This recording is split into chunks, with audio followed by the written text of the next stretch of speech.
ita rayuwa da kake ne ba a hannun ɗan adam take ba a hannun Allah take. Ka yi ta tafkarsa har sai ya faɗi gaskiya.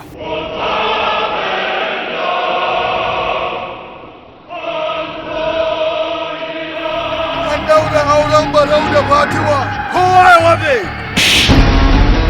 Zalimi. Allah isa wake in auri namijin da ya shaƙe wuyan mahaifina a gabana. Maha'inci.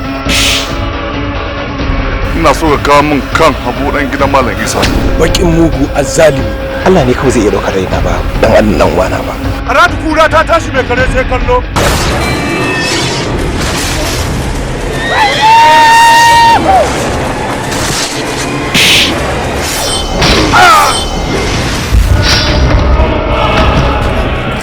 Karkarar ku ƙarshen zalunci ya zo.